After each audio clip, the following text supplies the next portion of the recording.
बसपा के साथ आप लड़ने की तैयारी कर रहे हैं, क्या क्या चुनौतियां देखते हैं आप? देखिए, समाजिक चुनौतियां तो चुनाव में सबके सामने होती हैं हम्म, और सबसे बड़ी चुनौती जनता को समझाना होता है। हम्म, इंडियन नेशनल पार्टी और बहुजन समाज पार्टी का जो गठबंधन हुआ है, हम्म, ये गठबंधन जो अब जनता के बीच में जिस प्रकार से जा रहा है, तो जनता को एक उम्मीद जगी है। हम्म, क्योंकि आपने देखा होगा कि चौधरी अभय सिंह चौटाला, चौधरी ओम प्रकाश चौटाला हम्म, लगातार जनता के बीच में रहे, इंडियन नेशनल पार्टी के कार्यकर्ता जनता के बीच में रहे, उनकी समस्याओं को समझा।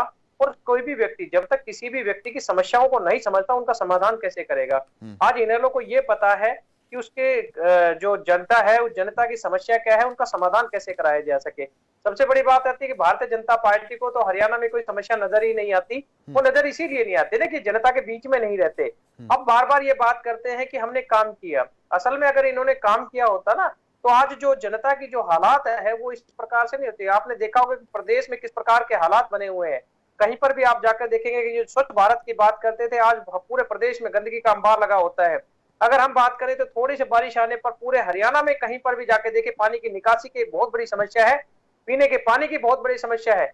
बिजली का अभी आप जिक्र कर रहे थे, ये कहते हैं कि हम 24 घंटा बिजली देने का काम करते हैं।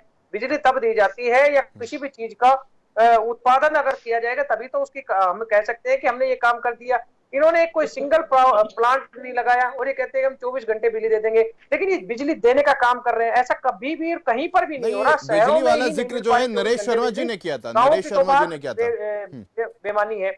दूसरी चीज एक मैं बताता हूँ जी, कि अभी हमारे भाई विद्रोही जी एक बात कह रहे थे, जो कांग्रेस की बात कर रहे थे और राज्यसभा चुनाव से लेकर कह रहे थे, मेरे ध्यान आ गया वो बात कि राज्यसभा चुनाव में ये कह रहे हैं कि हमारे पास आंकड़े पूरे नहीं है। क्या आपने देखा है कि कभी भी ऐसा कोई व्यक्ति जो बड़ी पार्टी है, निश्चित तौर पर सबको पता है कि बड़ी पार्टी है, और ये सोचकर हार मान ले कि हमें कोई सहयोग नहीं करेगा? ये विनेश फोगाट की बात कर रहे थे कि बोले राज्यसभा में भेजने का काम करो। बोला तो बात यही तो आ रही है कि आपके पास अब बड़ी पार्टी है, आप उनको उम्मीदवार क्यों नहीं बना रहे? अगर आप उम्मीदवार बनाओगे तो निश्चित तौर पर और लोगों की भी पोल खुलेगी, चाहे उसमें भारतीय जनता पार्टी हो, चाहे जननायक जनता पार्टी हो, चाहे इंडियन नेशनल पार्टी हो। आप अपना उम्मीदवार तो लेके आए, आप बगैर मैदान में आए। अगर आप अपनी हार मान रहे हैं तो ये मान के चलो कि आप कहीं ना कहीं भारतीय जनता पार्टी को थाली में परोस कर राज्यसभा की सीट देने का काम कर रहे हैं। दूसरी चीज, अभी एक बात और आ गई थी कि ये कह रहे हैं कि बोला वो विकास की बात कर रहे थे कि विकास इन्होंने किया है। विकास किस चीज का किया है, एक बार ये चीज का जरूर बता के जाए रामराज जी शर्मा जी।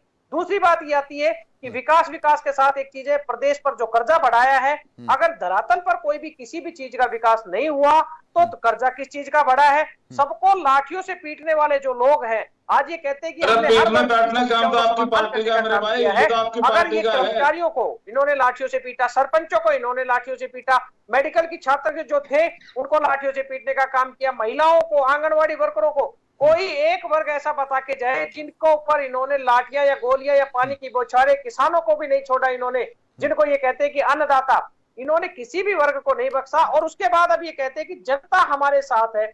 जनता इनके साथ अगर होती तो ये जो 400 पार की बात कर रहे थे, 400 पार की अगर बात करने वाले लोगों का हालात ये नहीं होते कि इनको जो अकेले बीजेपी अलग अलग अकेला मोदी, एकला मोदी की बात करते थे, आज वो एनडीए की बात करने लगे।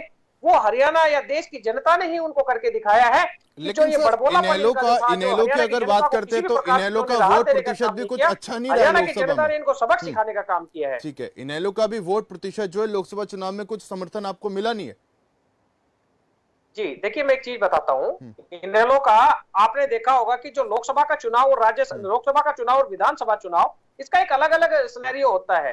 आज जो जनता के जो मुद्दे हैं, या हम ये कह सकते हैं कि जो धरातल पे जो एक स्थानीय मुद्दे होते हैं, स्थानीय मुद्दों पर विधानसभा चुनाव लड़े जाते हैं और लोकसभा चुनाव राष्ट्रीय मुद्दों को नजर आ गए थे। यहाँ पर एनडीए और इंडिया गठबंधन दो जगह चुनाव लड़ा गया, एक मोदी को हटाने के लिए और एक मोदी को बनाने के लिए। तो उस चीज में कहीं ना कहीं हम ये मान के चलते हैं कि हम पीछे रह गए। लेकिन विधानसभा के चुनाव रहेंगे, उस चुनाव में एक अलग ही सिस्टम काम करेगा। निश्चित तौर पर हरियाणा की जनता को एक चीज का पता है कि कौन व्यक्ति हमारे हक अधिकार की बात करेगा, कौन हमारे लिए लड़ाई लड़ सकता है, कौन काम करने वाला व्यक्ति है, कौन झूठ बोलने वाला, कौन जिसकी कथनी और करनी में फर्क नहीं है, वही चीजें देखने पर अब निश्चित तौर पर मैं मानता हूं किसकी कथनी और करनी में बड़ा फर्क है। रामराज जी से जवाब लूंगा, उससे पहले ठीक है, करके दिखा।